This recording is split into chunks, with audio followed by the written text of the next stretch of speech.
Good morning and welcome to Coffee Talk. You're probably horrified by the way I look, but we can't be beautiful every morning.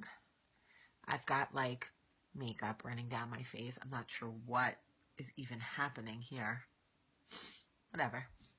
How's everybody doing this morning? Well, I hope.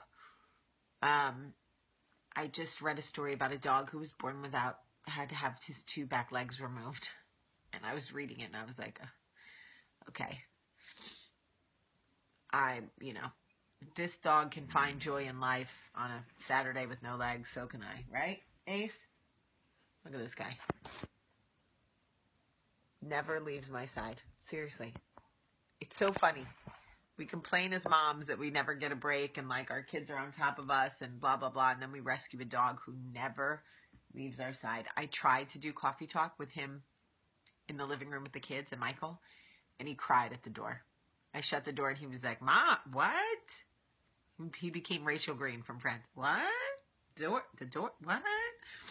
I was like, "Yeah, can you just hang out there for a minute?" And he was like, "Yeah, no, I'm going to have to stay out here and do that pitiful dog cry." Oh, so cute. Today is Charlie's birthday party. I've heard about it 57 times every day this week, so no chance of me forgetting. Good thing about Charlie. No chance. Okay, so let me tell you about Charlie really quick for those of you who love her. I mean, I love her, but you know what I mean. We're at Target yesterday, and we're eating a snack, because God forbid my kids go anywhere there's food or a bathroom where they don't need to eat or poop. God forbid. And there's a dad with 3 kids and a puppy. Come to think of it, I don't know why they had a puppy in Target, but whatever. Long story short, the man has got kids at his leg. He's holding a puppy, and in his other hand, he's holding an icy. You know those ices with the round lid and straw?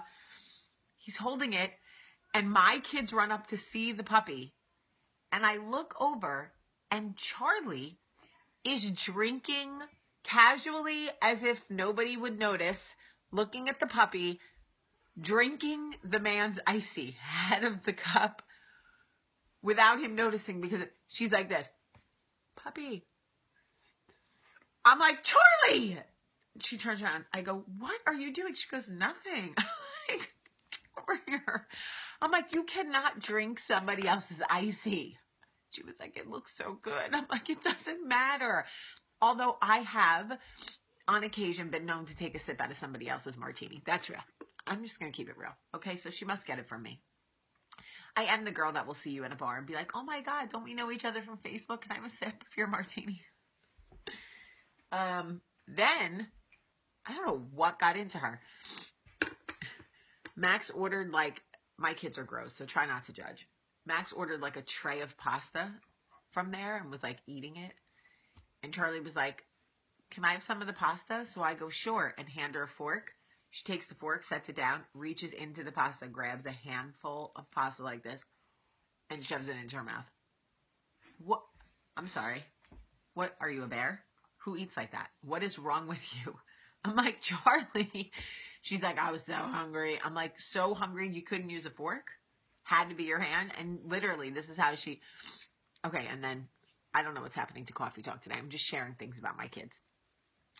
So yesterday, my kids' school does things called Thursday papers, where every Thursday they send home a pack of papers and you have to sign. You look through them, talk to your kids about how they did, and then you sign them. So Friday morning, yesterday, hello, I'm like, wait, I didn't sign Max's Thursday papers. That's weird. So I go in his folder and I pull out his Thursday papers, and on the line where I'm supposed to sign my name, it says Mommy. I'm like, "Mommy? What is that?" So I look at it, and I'm laughing because it's Max's handwriting, and he wrote Mommy. So I'm like, "Max?" He walks into the kitchen. I go, "Son, what is this?" He goes, "Oh, yeah, you signed that." I go, "Oh, I did?" He goes, "Yeah." I go, "I wrote Mommy on the line." He goes, "Yeah." I go, "Well, that's funny, buddy, because I don't remember doing that. And Mommy doesn't sign Mommy because that's not my name." And he goes, yeah, I didn't know how to spell Jamie. I was like, okay, you're in big trouble. Go sit at the kitchen table so we can talk about this. And then I had to walk out of the room and laugh. What is your issue? Laugh so hard because, I'm sorry, that's really funny. Okay? That's like me signing Michael's name on a bank statement. Husband. I love it. So I sat down and had to explain forgery to him and what that meant and how important it was that we don't sign other people's names on documents. And he was like, I don't want to go to jail. I was like, well, I'm going to let it slide this time. Next time you're going to the slammer. Okay?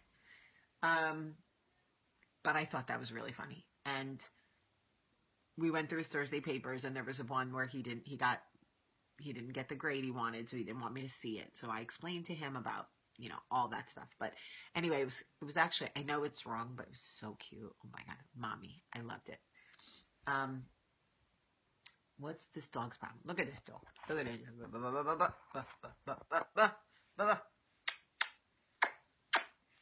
Let me tell you something about Dobermans, folks. They're very vicious.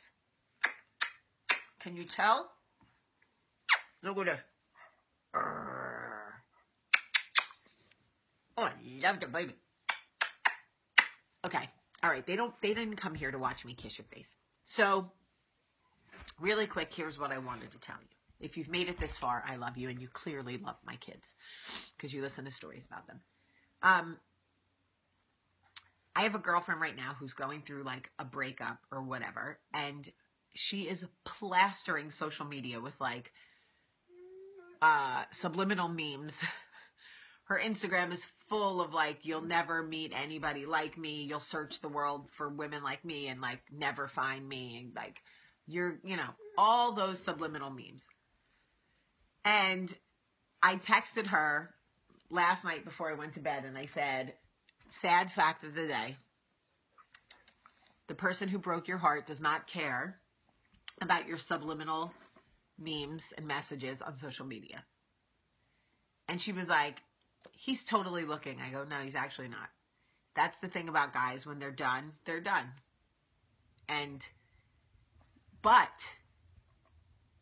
here's the beautiful thing about what posting subliminal memes and messages and posts and all of that stuff does.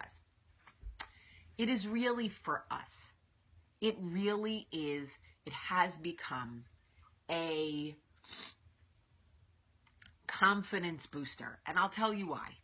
Because when you post something that says, you'll search for me and every other woman and never find anyone like me, other women go, right on, sister. Hell yeah. Woo! And you're like, it's like becomes a tribe. And there is safety in numbers. There is something about being validated. And people go, oh, you don't need to be validated on social media. Sometimes you do. Okay? Nancy, sometimes you do. And sometimes it feels good to know you're not alone. It feels good to know you're not crazy, that you're not the only one drowning in sadness, that you're not the only one who misses someone, and that you're not the only one who needs to hear that you are valuable, that you are special, that you are different, and it is his loss. And I have no problem coming to your social media page, liking your subliminal meme, and saying, rock on, sister, he will search for you forever and never find anybody like you. You're right. The only thing I want to make sure you understand is he is not looking. He is not your tribe. He is not validating you. He does not care. He's with Alice. And that's just the truth. But we are here. So you keep posting those memes because we got you. We're going to keep liking them. We're going to keep commenting. Rock on. We are your tribe. We're going to get you through to the next one. And then we'll know that you've moved on because your memes will be like, did you ever meet a man that gives you butterflies in your vagina? And we're going to be like, healed. On to the next. Love it. Boop, turn your light on. And then we'll support that one. Hey, yes, girl, I married him. Hey, 10 years. Boop, boop. You know what it is.